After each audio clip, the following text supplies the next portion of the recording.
Saya perawat pria yang ditugaskan oleh puskesmas untuk mengontrol kesehatan keluarga di rumah.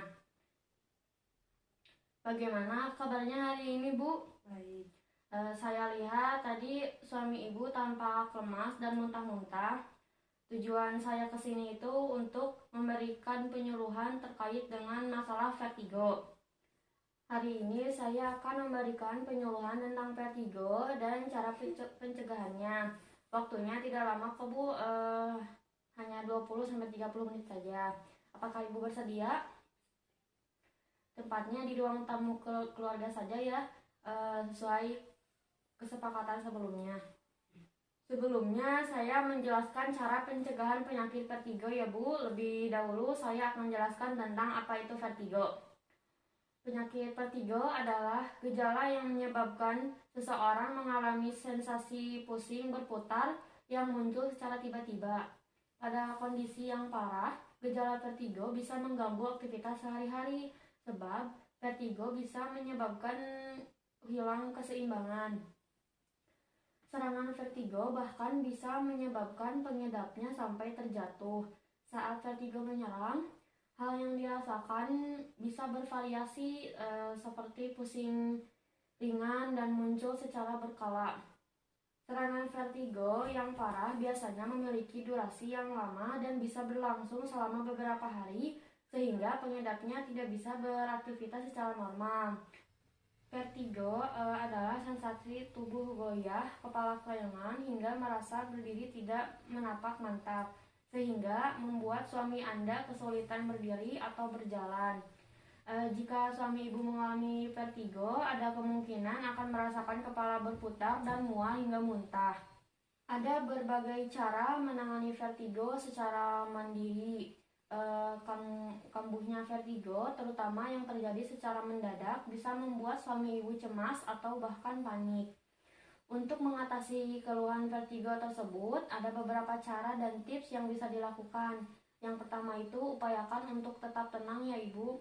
Yang kedua, segera duduk dan pejamkan mata bila gejala vertigo muncul saat sedang berdiri. Yang ketiga, hindari berbaring miring dengan bertumpu pada sisi kepala yang mengalami vertigo.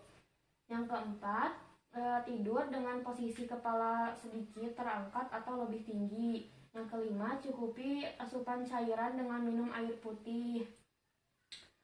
Dan yang terakhir itu, gunakan penerangan saat terbangun di malam hari. Dan cara pencegahannya itu seperti hindari gerakan secara tiba-tiba agar tidak terjatuh.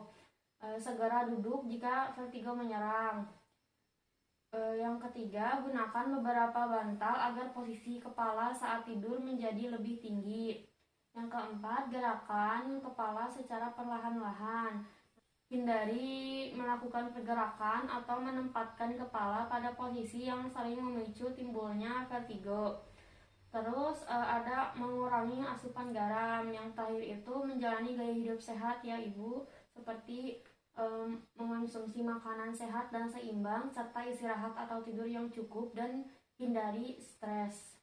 Baik Ibu, mungkin cukup segitu penjelasan dari saya tentang penyakit vertigo. Ibu sangat kooperatif sekali.